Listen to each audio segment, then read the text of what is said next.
मैं Nitish Kumar educational trip में आप लोगों का स्वागत करता हूं। और आप लोग अगर मुझे देख लिए हो तो नीचे आप लोग सब्सक्राइब बटन भी देख चुके होंगे और उसके ऊपर लाइक वाला बटन भी देख चुके होंगे, तो दबा के लाइक कीजिए और चैनल को अब तक सब्सक्राइब ना किया हो तो सब्सक्राइब भी कर लीजिए। फिर चलते हैं, आज आपको हम बताते हैं आपके गुप्त साम्राज्य के बारे में। और गुप्त साम्राज्य मेरा बड़ा फेवरेट साम्राज्य है, और वह इसलिए क्योंकि यहाँ पर तो सारे सारे प्रसिद्ध राजा ही हुए हैं। जैसे कि ये पैदा ही हुए थे प्रसिद्ध होने के लिए, चाहे वो आपके श्रीगुप्त हो, चाहे वो आपके चंद्रगुप्त हो, चाहे वो आपके चंद्रगुप्त विक्रमादित्य हो, चाहे वो स्कंदगुप्त हो, सभी के सभी प्रतापी राजा यहीं पर हुए। तो इनके बारे में एक ही वीडियो में पढ़ पाना थोड़ा सा मुश्किल काम दिखाई देता है, इसलिए हम लोग इनको पढ़ेंगे दो पार्ट में। चलिए आइए शुरू करते हैं। गुप्त साम्राज्य का उदय तीसरी शताब्दी के अंत में प्रयाग के निकट कौशाम्बी में हुआ था। सबसे पहले होता क्या है कि आपके गुप्त साम्राज्य का उदय कहाँ हुआ? तो गुप्त साम्राज्य का उदय हुआ है आपके प्रयागराज के पास में, जो प्रेजेंट टाइम में एक कौशाम्बी डिस्ट्रिक्ट के भी नाम से जाना जाता है। तो गुप्त साम्राज्य का उदय तीसरी शताब्दी, यानी कि आपका तीसरी शताब्दी चल रही थी 300 के करीब में, ठीक है। तो तीसरी शताब्दी के अंत में प्रयाग के निकट कौशाम्बी में हुआ। गुप्त वंश के संस्थापक कई बार पूछे गए हैं और इनका नाम रट लीजिए। अगर रटना नहीं है तो कॉपी में लिख लीजिए, फिर से कॉपी में लिख लीजिए और फिर से कॉपी में लिख लीजिए। कम से कम 3 बार इनको लिखेंगे, 2 बार हमारे वीडियो को देखेंगे तो ये याद हो जाएंगे। और आपके एग्जामिनेशन में यहां से प्रश्न ज्यादातर पूछे जाते हैं। अगर आपको प्राचीन इतिहास के बारे में अगर पढ़ना है या फिर अगर आपको अपनी प्रतियोगी परीक्षा के बारे में तैयारी करनी है तो कुछ बातें बिल्कुल गांठ जोड़ के धरनी है कि आपकी इतिहास के चैप्टर में से सबसे ज्यादा ध्यान आपको प्राचीन भारत के इतिहास पर और आधुनिक भारत के इतिहास पर देना है। कभी कभी कुछ क्वेश्चन जो होते हैं वो आपके विश्व इतिहास से भी पूछता है, जिनमें से कुछ प्रमुख क्रांतियां हैं और कुछ प्रमुख युद्ध हैं, जिनके बारे में हम आपको बाद में बता देंगे।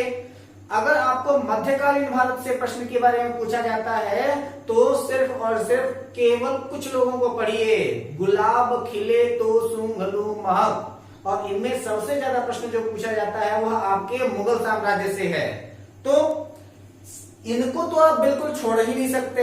और यह आपका जो प्राचीन भारत का इतिहास है उनमें आपका मौर्य साम्राज्य और गुप्त साम्राज्य अपनी प्रमुख भूमिका को निभाता है। बहुत ही जल्दी हम आपका लाइव सेशन भी लेने वाले हैं, 1 या 2 दिन के अंदर मैं इसका तैयारी कर रहा हूं कि कितना जल्दी मैं आपके सामने लाइव आऊं। तब आप यहां बात किया जाता है कि गुप्त साम्राज्य का तीसरी शताब्दी के अंत में या फिर तीसरी शताब्दी के ही लगभग समय में हुआ क्या कि एक आपके साम्राज्य का उदय हुआ जिसे गुप्त साम्राज्य के नाम से जाना जाता है, और यह साम्राज्य प्रयागराज के निकट कौशाम्बी में उदय हुआ। उसके संस्थापक कौन थे? तो गुप्त साम्राज्य के संस्थापक थे या फिर गुप्त वंश के संस्थापक थे श्रीगुप्त। और जिस समय श्रीगुप्त राजा बने उस समय था आपका 240 से लेकर के 280 ईस्वी में। श्रीगुप्त राजा कब बने? तो श्रीगुप्त राजा बने हैं 240 से 280 ईस्वी में। श्रीगुप्त का जो उत्तराधिकारी था उसका नाम था घटोत्कच, ठीक है। तो श्रीगुप्त का उत्तराधिकारी कौन था? तो श्रीगुप्त का उत्तराधिकारी था घटोत्कच, और यह राजा बना है 280 से लेकर के 320 ईस्वी तक, लगभग 40 साल का इसका शासन था। तो 280 से लेकर के 320 ईस्वी तक घटोत्कच राजा बना। इसके बाद फिर हुआ क्या कि घटोत्कच के बाद अगले राजा जो हुए वह पहले सम्राट हुए। पहले सम्राट कौन? नाम था उनका चंद्रगुप्त प्रथम। और इनमें 2 चंद्रगुप्त हैं, एक है आपका चंद्रगुप्त प्रथम और एक है आपके चंद्रगुप्त द्वितीय। दोनों प्रतापी शासक हैं। चंद्रगुप्त प्रथम पहले ऐसे शासक थे गुप्त साम्राज्य के जिनको सम्राट की उपाधि मिली, ठीक है। तो यह भी प्रश्न बहुत ज्यादा इंपॉर्टेंट हो जाता है कि गुप्त साम्राज्य में सम्राट की उपाधि धारण करने वाला प्रथम शासक कौन था? तो गुप्त साम्राज्य में सम्राट की उपाधि धारण करने वाला प्रथम शासक कोई अगर था तो वह आपका चंद्रगुप्त प्रथम था। शासनकाल कब से कब तक? तो चंद्रगुप्त प्रथम जो है वो 320 ईस्वी में गद्दी पर बैठा, ठीक है। तो 320 ईस्वी में यह गद्दी पर बैठे और इसके बाद इन्होंने कई सारे महान कार्य किए। सबसे पहला जो काम था इनका क्या कि लिच्छवी की राजकुमारी के साथ इन्होंने विवाह किया।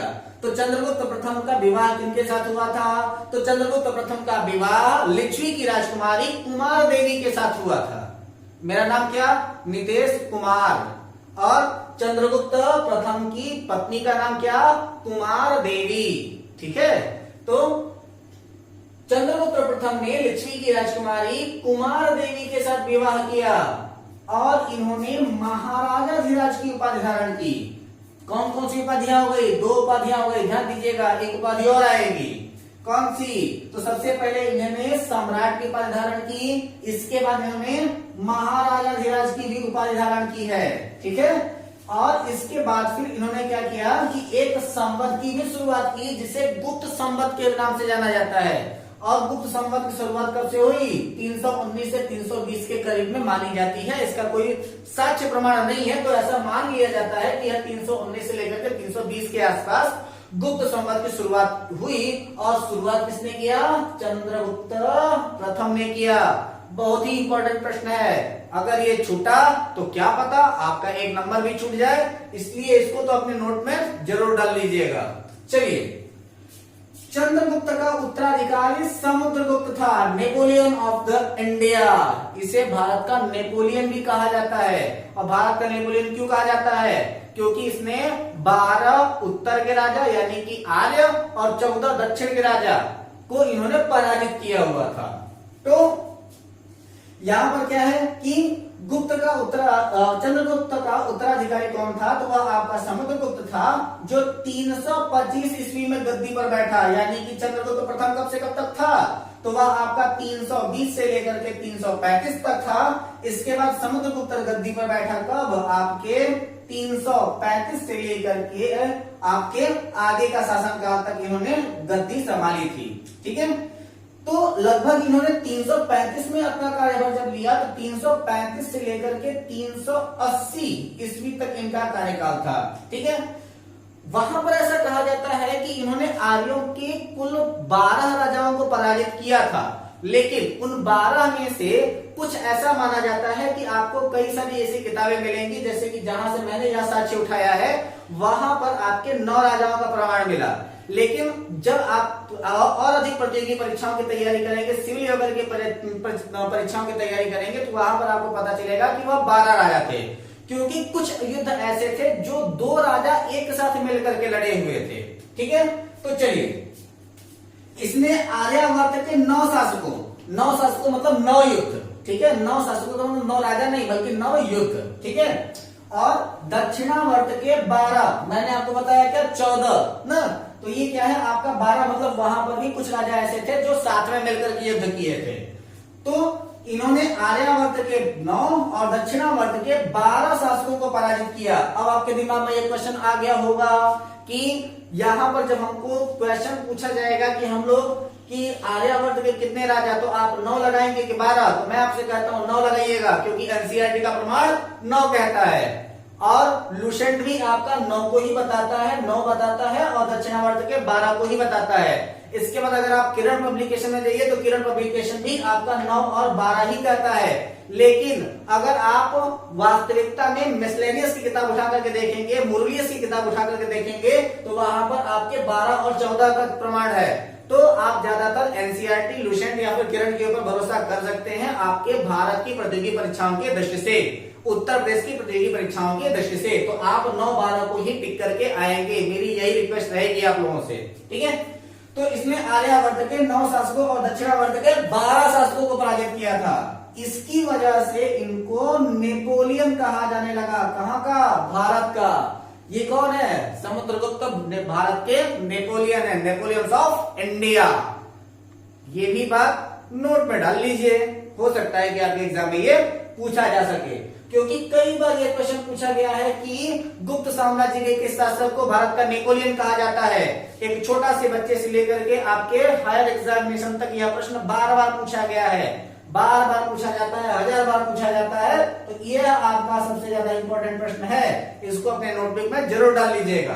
चलिए, चंद्रगुप्त का दरबारी कवि हरिसेन था और इसी ने प्रयाग प्रशस्ति की रचना की थी। देखो, ये प्रयाग प्रशस्ति आपसे कई बार एग्जाम में पूछा गया है और आपको याद भी होगा। धुंधला धुंधला कुछ याद आ रहा है ना? देखो मैंने कहा था ना कि याद आएगा। देखिए प्रयाग प्रशस्ति की जगह पर एक भाई साहब के दिमाग में तो ये भी आ रहा है कि सर वहां पर तो हमने प्रयाग प्रशस्ति नहीं बल्कि इलाहाबाद प्रशस्ति पूछा है। बिल्कुल ऐसा भी कभी कभी क्वेश्चन कर देता है कि वहां पर वो कहता क्या है कि इलाहाबाद प्रशस्ति के लेखक कौन है, रचनाकार कौन है। तो वहां पर आपने पढ़ा है प्रयाग प्रशस्ति पूछता है, इलाहाबाद प्रशस्ति, आप कंफ्यूज हो जाते हो, गलती टिक मार करके आते हो। तो भैया चाहे प्रयाग प्रशस्ति कहे चाहे इलाहाबाद प्रशस्ति कहे, कौन है? हरिशेन ही है, भूलना नहीं, नोटबुक में डाल लो। चलो इसके बाद फिर क्या? समुद्रगुप्त जो है वो विष्णु का उपासक था। बड़ा विष्णु नाम याद आ गया, फिर मैं आपको बता देता हूं कि आपके इस गुप्त साम्राज्य का अंतिम शासक भी विष्णुगुप्त था। ठीक है, तो समुद्रगुप्त विष्णु का उपासक था। समुद्रगुप्त ने अश्वमेध कर्ता की उपाधि धारण की थी। यह भी प्रश्न इंपॉर्टेंट है और यह प्रश्न पूछा जाता है कि समुद्रगुप्त ने किसकी उपाधि धारण की? तो समुद्रगुप्त ने अश्वमेध कर्ता की उपाधि धारण की थी। ठीक है, समुद्रगुप्त संगीत प्रेमी था। समुद्रगुप्त संगीत प्रेमी था। अच्छा ऐसी बात है क्या? हाँ, मैं इसकी बात वजह बताता हूं कि समुद्रगुप्त ने जब अपने सिक्के चलाए तो वहां पर प्रमाण मिलता है कि वहां पर संगीत यानी कि वीणा बजाते हुए समुद्रगुप्त का चित्र सिक्के पर अंकित है। तो ऐसा प्रमाण होता है कि समुद्रगुप्त सिक्के के ऊपर वीणा बजाते हुए अंकित है। यह देख करके ऐसा लगता है कि समुद्रगुप्त जो है वो संगीत का प्रेमी था। तो समुद्रगुप्त संगीत का प्रेमी था, ऐसा अनुमान उसके सिक्कों पर वीणा वादन करते हुए दिखाया जाने से लगाया जा सकता है। ठीक है, समुद्रगुप्त ने विक्रमक की उपाधि धारण की थी। विक्रमक का मतलब होता है प्रतापी, यानी कि जिसका शौर्य काफी दूर तक फैला हो।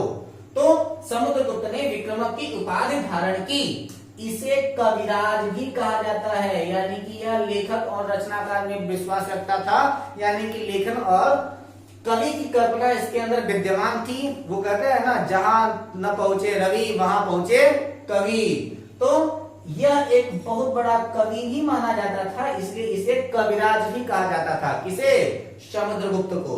तो समुद्रगुप्त को कविराज भी कहा जाता था। ठीक है, समुद्रगुप्त का उत्तराधिकारी था चंद्रगुप्त द्वितीय। अब आती है वास्तविक बात, जो कि आपका विक्रमादित्य की उपाधि धारण करने वाला सबसे प्रतापी शासक था। याद है कुछ थोड़ा थोड़ा धुंधला धुंधला सा? वो पिछला वीडियो जिसमें मैंने शकों के बारे में बात किया था और मैंने क्या बताया था कि जब शक भारत के ऊपर आक्रमण किए तो शक कहाँ के रहने वाले थे? मध्य एशिया के रहने वाले थे ना। शक मध्य एशिया के रहने वाले भारत में आए तो वह 5 भागों में बट गए। तो वहां पर जो आपका चंद्रगुप्त विक्रमादित्य था, यानी कि जो चंद्रगुप्त द्वितीय था, इसने शकों को पराजित करके इन्होंने भारत से बाहर खदेड़ दिया था। और जब ये शकों को बाहर खदेड़ दिए, इसके बाद से ही इनको उपाधि मिली थी विक्रमादित्य। विक्रमादित्य की उपाधि धारण करने वाले अब तक 14 शासक हैं, जिनमें से सबसे प्रतापी शासक कौन है? यही है आपके चंद्रगुप्त विक्रमादित्य या फिर चंद्रगुप्त द्वितीय। तो समुद्रगुप्त का उत्तराधिकारी कौन था? चंद्रगुप्त द्वितीय हुआ, जो 380 ईस्वी में गद्दी पर बैठा। अच्छा बैठ गया। चलो, चंद्रगुप्त विक्रमादित्य के ही समय में, यानी कि चंद्रगुप्त द्वितीय के ही समय में, वो छोटी छोटी आंख वाले देश से, क्या नाम है उसका यार? हाँ, चीन के देश से एक विदेशी यात्री भारत में आया जिसका नाम था फाहियान। प्रश्न भी पूछा गया है कि फाहियान भारत कब आया? तो चंद्रगुप्त विक्रमादित्य के समय या फिर चंद्रगुप्त द्वितीय के समय चीनी यात्री फाहियान भारत आया। ठीक है, क्वेश्चन पूछा भी गया है, इसलिए इसको नोटबुक में डाल लीजिए। फाहियान भारत कब आया? तो वह चंद्रगुप्त विक्रमादित्य या फिर वह चंद्रगुप्त द्वितीय के समय में भारत आया। बड़े समझदार हो गए आप लोग। आप में से कई सारे लोग ऐसे भी हैं जो अभी भी इंतजार कर रहे हैं कि अरे यार थोड़ा सा एग्जामिनेशन पास आने दो, इसके बाद पढ़ेंगे। मैं पढ़ा रहा हूं भैया, पढ़ लो।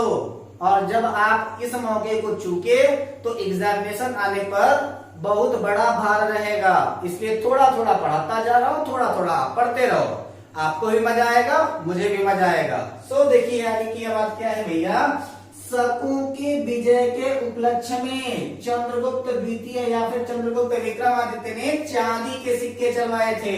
मैंने कहा था ना, शकु को मार के खदेड़ दिया था बाहर और चंद्रगुप्त विक्रमादित्य की उपाधि को धारण किया था। जब उन्होंने शकु को बाहर ढकेल दिया तो इसके बाद उसने चंद्रगुप्त द्वितीय यानी कि चंद्रगुप्त विक्रमादित्य ने चांदी के सिक्के चलाए थे। आज की वीडियो में हम इनके पूरे खानदान का ही विवरण देंगे। वास्तविकता में जो और बहुत अच्छी चीजें होंगी उनको बारे में बताएंगे हम अपने अगले वीडियो में। आज इनके पूरे खानदान का परिचय हो जाए। इसके बाद फिर चंद्रगुप्त द्वितीय का उत्तराधिकारी कुमारगुप्त था। अच्छा, इधर कुमार देवी थी, इधर कुमारगुप्त आ गए। ठीक है, तो चंद्रगुप्त द्वितीय के उत्तराधिकारी का नाम क्या, कुमारगुप्त। इसको और किस नाम से जाना जाता है, तो इसे गोविंद गुप्त के भी नाम से जाना जाता है। 415 से लेकर के 444 ईस्वी तक। ठीक है, और इंपॉर्टेंट ये इसलिए हो जाता है, ये वजह है नालंदा विश्वविद्यालय की स्थापना। नालंदा विश्वविद्यालय की स्थापना किसने करवाई, तो गुप्त साम्राज्य का शासक कुमारगुप्त ने नालंदा विश्वविद्यालय की स्थापना करवाई। और कभी कभी आपको कंफ्यूज करने के लिए कुमारगुप्त न देकर के गोविंद गुप्त दे देता है। तो गोविंद गुप्त हो चाहे कुमारगुप्त हो, दोनों एक ही है जिन्होंने नालंदा विश्वविद्यालय की स्थापना करवाई थी। नोट में डाल लीजिए। चलिए, कुमारगुप्त प्रथम का उत्तराधिकारी कौन था, स्कंदगुप्त था। कब से कब तक, 455 से लेकर के 467 ईस्वी तक। ठीक है, स्कंदगुप्त ने गिरनार पर्वत पर स्थित सुदर्शन झील का पुनरुद्धार करवाया था। सुदर्शन झील का नाम तो बढ़ते जा रहा है भाई। मौर्यों ने इसका निर्माण कराया। मौर्य साम्राज्य के समय में सुदर्शन झील का नाम आया था, याद कीजिए, कुछ धुंधली धुंधली सी यादें होंगी। तो वहां पर क्या है, सुदर्शन झील का वहां पर निर्माण हुआ। फिर इसके बाद फिर कुषाण शासकों ने इसका जीर्णोद्धार करवाया था और इसके बाद फिर उसको पूरी तरीके से उसका पुनरुद्धार किया किसने, आपके महाराज ने। कौन है वो, आपके कुमारगुप्त प्रथम ने। कुमारगुप्त प्रथम ने गिरनार पर्वत पर स्थित सुदर्शन झील का पुनरुद्धार कराया था। समझे। चलिए, स्कंदगुप्त ने पर्णदत्त को सौराष्ट्र का गवर्नर नियुक्त किया। एक बार क्वेश्चन ये पूछा नहीं गया है, ज्यादा पूछा नहीं गया है, लेकिन एक बार ये क्वेश्चन सिर्फ पूछा गया है। तो कभी कभी हो सकता है, प्रश्न है, पूछा जा सकता है। ठीक है, तो ये भी थोड़ा सा ध्यान दे दीजिएगा कि स्कंदगुप्त ने किसे सौराष्ट्र का गवर्नर नियुक्त किया, तो स्कंदगुप्त ने सौराष्ट्र का गवर्नर नियुक्त किया था किसे, पर्णदत्त को। ठीक है, स्कंदगुप्त के शासनकाल में ही हुड़ों का आक्रमण हो गया था। ठीक है, यानी कि हुड़ों का आक्रमण कब हुआ था, तो स्कंदगुप्त के ही समय में हुड़ों का आक्रमण हो गया और गुप्त वंश का अंतिम शासक आपका कौन था, विष्णुगुप्त था। ठीक, तो ये तो हो गया इनका खानदान का परिचय। राजा कौन कौन, तो सबसे पहले आपके राजा श्रीगुप्त, श्रीगुप्त के बाद घटोत्कच, घटोत्कच के बाद चंद्रगुप्त प्रथम, चंद्रगुप्त प्रथम के बेटे समुद्रगुप्त, समुद्रगुप्त के बेटे कौन थे, तो समुद्रगुप्त के बेटे आपके चंद्रगुप्त द्वितीय या फिर चंद्रगुप्त विक्रमादित्य। चंद्रगुप्त विक्रमादित्य के बाद कौन आए, आपके कुमारगुप्त आए। कुमारगुप्त के बाद कौन आए, आपके स्कंदगुप्त आए। स्कंदगुप्त के बाद अंतिम शासक कौन आए, तो वह आपके विष्णुगुप्त थे। ठीक है, गुप्त साम्राज्य की सबसे बड़ी प्रादेशिक इकाई देश थी। यानी कि अब बात करते हैं इनके शासन व्यवस्था की, तो इनका शासन व्यवस्था कितने भागों में बटा हुआ था। तो सबसे पहले जो आपका गुप्त साम्राज्य है, इसकी सबसे बड़ी प्रादेशिक इकाई कौन सी थी, देश थी। और जो देश का शासक होता था उसको गोपना कहा जाता था। ठीक है, तो देश का प्रशासक कौन था, तो देश के प्रशासक को गोपना के नाम से जाना जाता था। दूसरी प्रादेशिक इकाई कौन थी, तो वह दूसरी प्रादेशिक इकाई आपकी भुक्ति है। ठीक है, तो गुप्त साम्राज्य में दूसरी बड़ी प्रशासनिक इकाई कौन सी थी, तो दूसरी बड़ी प्रशासनिक इकाई है आपकी भुक्ति, जिसके शासक को परीख कहा जाता था। ठीक है, क्या कहा जाता था, परीख कहा जाता था। ठीक है, भुक्ति के नीचे जो है वो आपके प्रशासनिक इकाई होती थी और उस प्रशासनिक इकाई का जो प्रमुख होता था उसे कहा जाता था विषयपति। जैसे कि हमारे यहाँ डिस्ट्रिक्ट में डीएम होता है, वैसे ही उस समय वहां पर विषयपति हुआ करता था, प्रशासनिक क्षेत्र का मालिक या फिर अधिकारी। ठीक है, पुलिस विभाग का मुख्य अधिकारी जो था उसको हम लोग कहते थे दंडपाशिक। ठीक है, तो पुलिस डिपार्टमेंट का जो एसपी था उसको क्या कहते थे? हमारे यहाँ किसी भी एक डिस्ट्रिक्ट में सबसे बड़ा अधिकारी कौन होता है? एसपी होता है ना, सुपरिटेंडेंट ऑफ पुलिस। और उस समय सुपरिटेंडेंट ऑफ पुलिस को क्या कहते थे? तो दंडपाणिक कहते थे। पुलिस विभाग के साथ जो साधारण कर्मचारी थे, यानी कि वो कांस्टेबल वगैरह जो हम लोग क्या होते हैं ना, तो कांस्टेबल वगैरह को क्या कहते थे? तो उनको चाट और भाट कहा जाता था। जैसे कि हमारे यहाँ पे दो भाग हैं ना, एक आपके होमगार्ड और दूसरे आपके हवलदार। तो वही चीज है यहाँ पर कि एक को कहते हैं चाट और दूसरे को कहते थे भाट। ठीक है, प्रशासन की सबसे छोटी इकाई क्या थी? ये इंपॉर्टेंट प्रश्न है, जिसको हम लोग कहते हैं ग्राम। ठीक है, यानी कि उस समय भी ग्राम व्यवस्था थी, लेकिन उस समय वो चुनाव नाम का व्यवस्था नहीं था, उस समय राजसी शासन था। ठीक है, तो प्रशासन की सबसे छोटी इकाई ग्राम थी। ग्राम का प्रशासन ग्राम सभा द्वारा होता था। तो ग्राम का प्रशासन कहां से होता था? तो ग्राम सभा के द्वारा होता था। और जो ग्राम सभा का मुखिया होता था उसे ग्रामिक कहते थे। तो ग्राम सभा के मुखिया को क्या कहते थे? ग्रामिक कहते थे। एवं जो अन्य सदस्य होते थे उन अन्य सदस्यों को महत्तर कहा जाता था।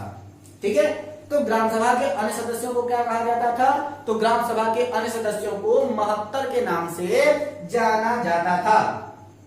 ग्राम समूह की छोटी इकाई को पेठ कहा जाता था। ये शब्द आपने सुना होगा, पैठान। ठीक है, तो पैठान का मतलब होता है छोटा क्षेत्र, तो उसी तरीके से होता है ये आपका पेठ। ठीक है, तो गांवों के समूह की छोटी इकाई को क्या कहते थे?